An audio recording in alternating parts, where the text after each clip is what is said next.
Hello student, प्यारे बच्चों,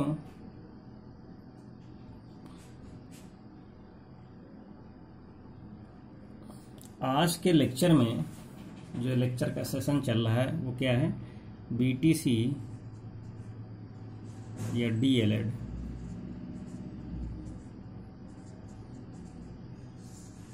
okay, इसके आगे भी हम लोगों ने, इससे पहले भी जो हमने क्लास की हुई थी वो कौन सी थी? प्रायिकता की थी, चैप्टर नंबर 4। ओके, आज का जो लेक्चर होगा वो किससे रिलेटेड होगा? जो अवर्गीकृत आंकड़े होते हैं, जो अवर्गीकृत आंकड़े होते हैं, अवर्गीकृत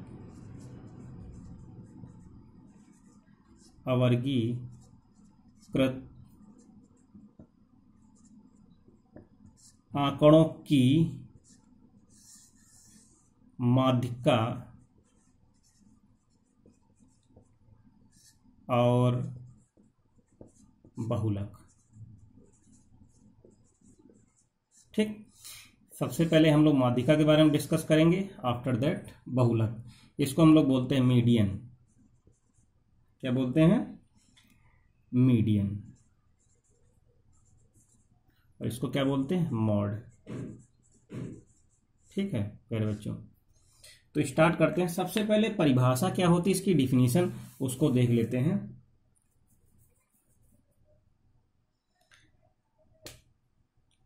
माध्यिका की परिभाषा। ठीक, तो जो परिभाषा होती है, अगर कोई भी श्रेणी या समूह, कोई श्रेणी या समूह दिया हुआ है, उस श्रेणी या समूह को या तो हम आरोही क्रम में लिख लें या अवरोही क्रम में लिख लें। ठीक, आरोही क्रम में लिख लें या अवरोही क्रम में लिखने के बाद, इसमें लिखने के बाद जो मध्य का पद आता है, मध्य का पद, उसको बोलते हैं माध्यिका। क्या बोलते हैं प्यारे बच्चों? माध्यिका बोलते हैं। ठीक, इसके बाद एक स्टैटिस्टिशियन थे, गणितज्ञ थे, उनका नाम था कॉर्नर।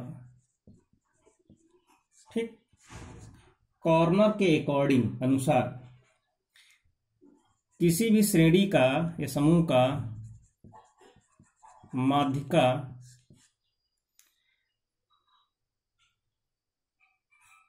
श्रेणी का वह चल मूल्य, वेरिएबल वैल्यू,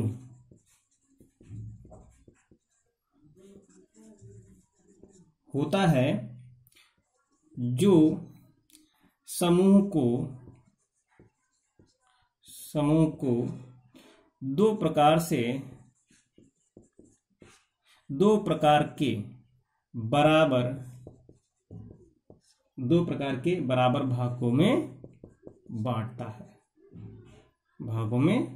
बांटता है।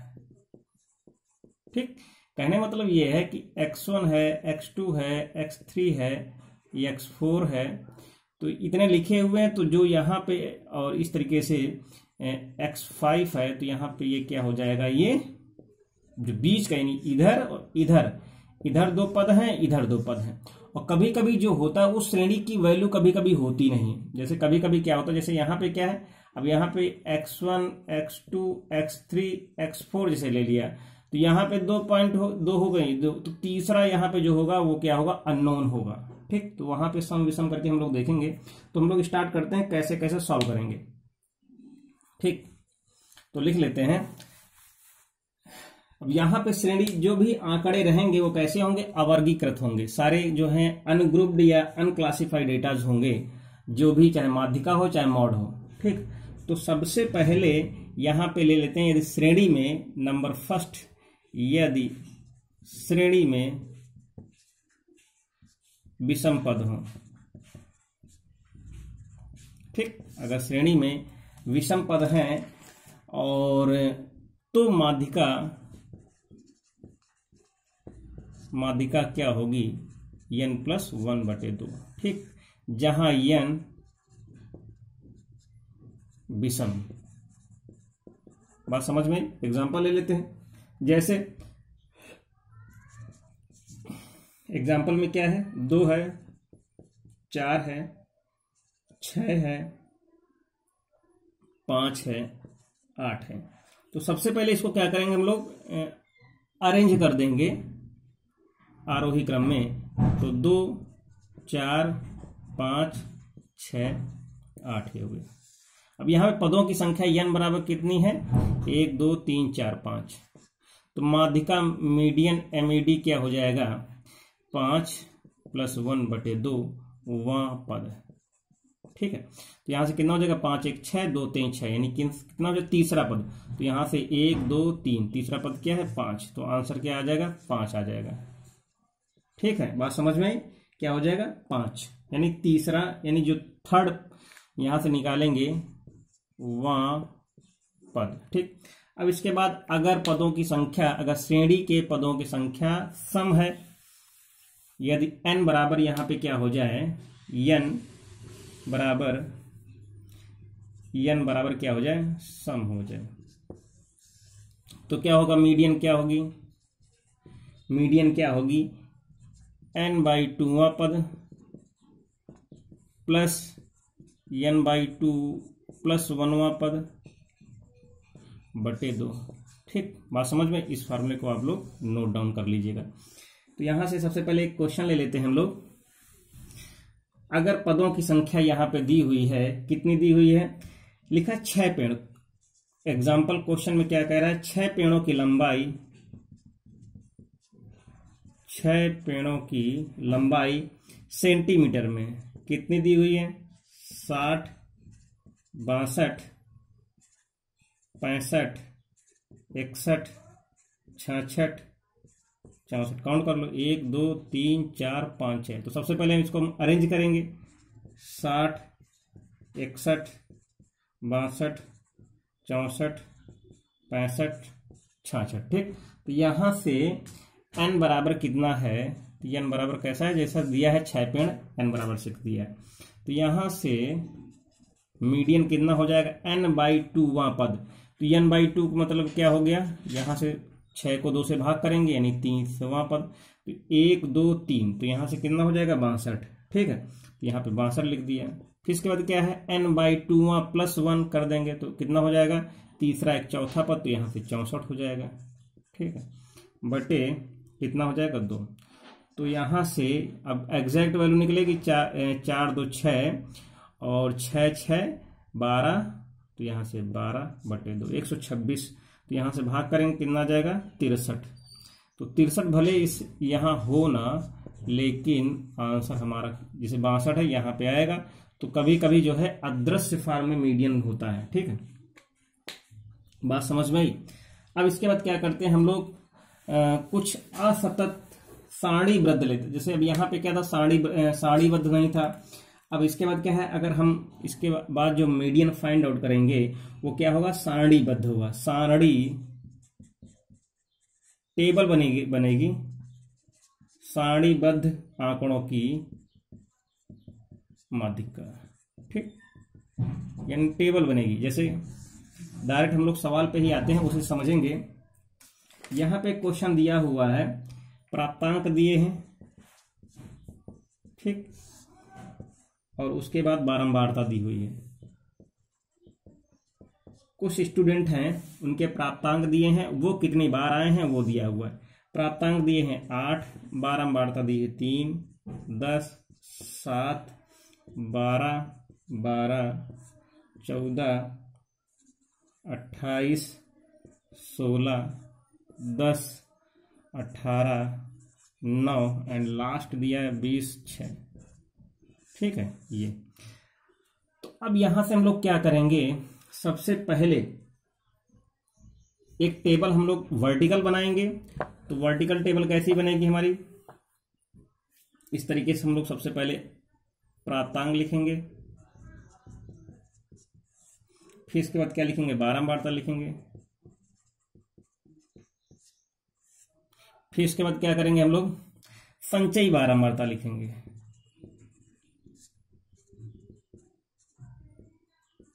मैं सब कुछ बताऊंगा बनेगा कैसे, ठीक। ये दोनों टेबल तो दी ही हुई है, ये और ये है। यहाँ पे कितना दिया है, 10। कितना दिया है, 10। 10 के आगे 3, सॉरी 10 नहीं दिया, 8 दिया था, ठीक। फिर इसके बाद 10 के आगे 7, फिर 12, फिर 12, फिर 14, 28, 16, 10, 18 के आगे 9, लास्ट 20 के आगे 6, ठीक है। इन सब का जो जोड़ होगा यहाँ पे n, यानी कि सबको जोड़ देंगे तो यहाँ से संचयी बारंबारता का n निकल आएगा।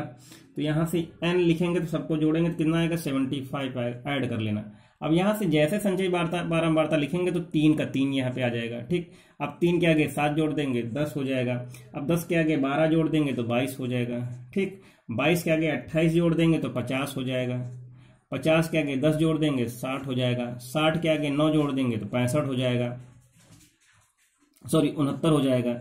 और 69 में 6 जोड़ देंगे तो 75 हो जाएगा। ये आ जाएगा आगे हमारी संचयी बारंबारता।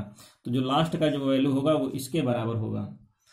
अब यहाँ पे हम लोग क्या करेंगे कि n बराबर जो आ रहा है वो कितना आ रहा है, n बराबर ये सम है कि विषम है, तो ये क्या है, ऑड है। जब ऑड है तो ये वाला हमारा माध्यिका का फॉर्मूला लगेगा, median is equal to n plus 1/2, ठीक। तो यहाँ से कितना है, 75 प्लस 1/2, तो कितना हो जाएगा ये 76। और 76 का मतलब क्या हो गया, 38वां पद। बात समझ में आया, 38वां पद। अब 38वां पद कौन सा होगा, तो यहाँ से जरा हम लोग देखने की कोशिश करते हैं। यहाँ से ये पद दिए हुए, इधर संचयी बारंबारता की तरफ देखेंगे, ठीक। तो संचयी बारंबारता में तो यहाँ से 3 पद तक, यहाँ पे 4 पद तक, ठीक। यहाँ पे 3 पद तक, यहाँ पे 10, यानी कहने मतलब ये है कि 3 लोगों ने 8 नंबर पाए हैं, यानी 3 लोग, ठीक। अब इसके बाद क्या है, 10वां, फिर उसके बाद क्या है, 22वां, फिर उसके बाद क्या है, 50वां। अब ये यानी कह रहा है 22वां तक, ये 22 तक है, ठीक। अब ये 50 और 38 कहाँ पे, 22 के आगे खत्म, 23, 24, 25, 26 से लेकर के 50 तक यहाँ तक आएगा, ठीक।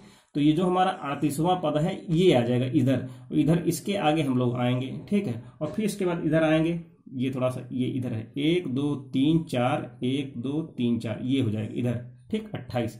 और फिर इसी के आगे क्या है, ये वाला। तो ये हमारा क्या हो जाएगा, प्राप्तांक कह रहा है। जो मीडियन निकालना, किसका मीडियन निकालना है, हमें नंबरों का मीडियन निकालना है। तो आंसर क्या हो जाएगा हमारा, 14 आ जाएगा। क्या हो जाएगा, 14। ये है हमारा आंसर। इसी तरीके से करेंगे। फिर से देख लेते हैं, यहां तक समझ में आ गया है। ये 50, ये 75 आ गया। अब इसको भी जोड़ना जरूरी है, ठीक। ये संचयी बारंबारता भी निकालना जरूरी है। अब यहां से n बराबर से क्या किया हमने, देखा 75 है, सम है कि विषम है। अब यहाँ पे क्या है, विषम है। तो जब विषम है तो क्या करेंगे, n प्लस 1/2 करेंगे, 75 1 76/2, तो कितना हो जाएगा, 38वां पद आ जाएगा, 38 गुना 76। अब 38वां कहाँ पे आएगा, यहाँ 50 वाले में आएगा। क्यों, यहाँ तो 3 तक, यहाँ 10 तक, यहाँ 22 तक, यहाँ पे 50 तक। तो यहाँ पे क्या होगा, 23 से लेकर के 50 तक ये आएगा। इसके सामने देखेंगे हम लोग, सीधे में देखेंगे, ये आंसर इसका हो जाएगा, ठीक। इसके आगे हम लोग बहुलक पे आते हैं। आई होप समझ में आ गया होगा अच्छे से।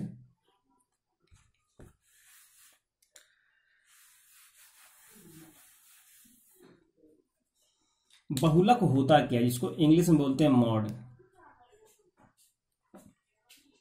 मॉड, इसको हिंदी में बोलते हैं बहुलक। ये होता क्या है, जो भी आंकड़े दिए हुए होते हैं, आंकड़ों में जो भी पद है, जो पद सबसे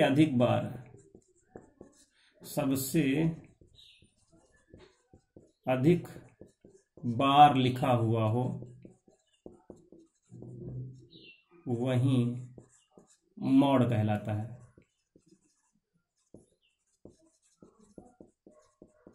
बात समझ में आई, जो सबसे ज्यादा बार लिखा होगा उसी को हम लोग मॉड कहते हैं। ये तो ये हो गया। इसी को आप लोग समझ लीजिए और आगे जो डिफिनीशन जो भी चीजें होंगी उनको हम लोग जो है देखते रहेंगे। अब आगे हम लोग क्वेश्चन पे फोकस करते हैं।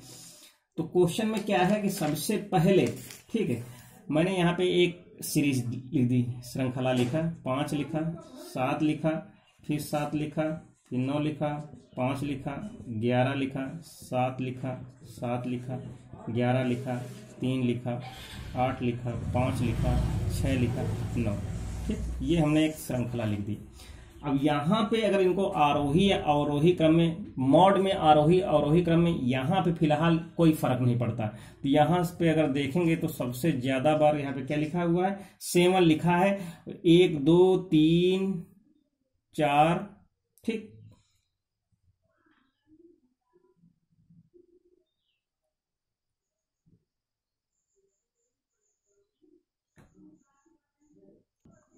तो यहाँ पे मॉड क्या हो जाएगा, यही हमारा आंसर हो जाएगा। ठीक, अब इसके बारे एक और थोड़ा सा देख लेते हैं।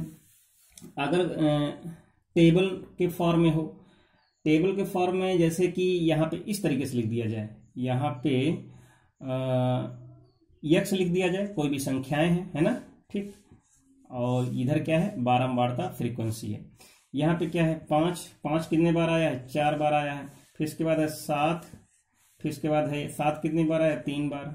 9 कितने बार आया है, 5 बार। और 11 कितनी बार आया है, 17 बार। और 13 कितनी बार आया है, 23 बार, है ना। और 15 कितनी बार आया है, 12 बार। और 17 कितनी बार आया है, 13 टाइम्स। और 19 कितने बार आया है, 3 बार। तो ये बना हुआ। अब यहाँ पे क्या लिखा है कि जो नीचे की वैल्यू सबसे ज्यादा होगी, जो यहाँ पे लिखा हुआ जो सबसे ज्यादा होगी, वहीं ऊपर क्या हो जाएगा, उसका मॉड हो जाएगा। यहाँ पे 23 लिखा, 23 यानी जो 13 नंबर है, ये सबसे ज्यादा बार लिखी हुई है। कितने बार लिखी, 23 लिखी है। इसलिए आंसर में यहाँ पे जो मॉड आएगा वो कितना हो जाएगा, मॉड हो जाएगा 13। ओके, बात समझ में आई। ये सबसे ज्यादा बार जो लिखा है 23 लिखा है, इसलिए आंसर यहाँ पे मॉड का आंसर जो होगा वो क्या हो जाएगा, वो हो जाएगा 13। ओके, तो कुछ चीजें और हैं, इंपॉर्टेंट चीजें हैं, जैसे कि माध्यिका के गुण क्या है, प्रॉपर्टीज यानी उसकी अच्छाई क्या है, उसकी खराबी क्या है, दोष क्या है, ठीक है, और उसके यूजेस क्या है। सबसे पहले क्या है कि कोई भी चीज हो, चाहे यहाँ पे जैसे कि उसके दोष क्या है, सबसे पहले तो गुण क्या है, ठीक, दोष क्या है और उसके प्रयोग क्या है, बस 3 चीजें हैं, ठीक। मेरिट, डीमेरिट एंड यूजेस, ठीक, इतनी चीजें। फिर चाहे मॉड हो नंबर 1 पर, मीडियन हो चाहे मॉड हो, इन दोनों की, मॉड हो चाहे मीडियन हो, उसके गुण क्या है, उसके दोष क्या है, उसके प्रयोग क्या है, वो सब जितने भी मटेरियल्स हैं मैं कम्युनिटी ब्लॉग में डाल दूंगा, फोटो खींच करके, ठीक। वहां पे आप लोग देख सकते हैं सभी लोग, ठीक है। और चैनल को आप लाइक करते रहें, सब्सक्राइब करते रहें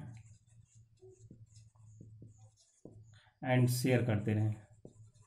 कोई भी प्रॉब्लम हो तो कमेंट बॉक्स में वेलकम है आप लोगों का, ठीक, कमेंट बॉक्स में टाइप कर दीजिएगा। ओके, थैंक यू स्टूडेंट, मिलते हैं नेक्स्ट लेक्चर में। और ये DLED BTC 4 semester TET super TET के लिए इम्पोर्टेंट लेक्चर था, और भी उसके अलावा भी जो क्लासेस हैं 10th है 9th है उसमें इम्पोर्टेंट है, आप लोग उन बच्चों को भी शेयर कर सकते हैं। Okay, thank you, take care. Videos को लाइक करते रहिएगा, शेयर करते रहिएगा, अगर चैनल पे नए हैं तो सब्सक्राइब करते रहिएगा। Okay, bye.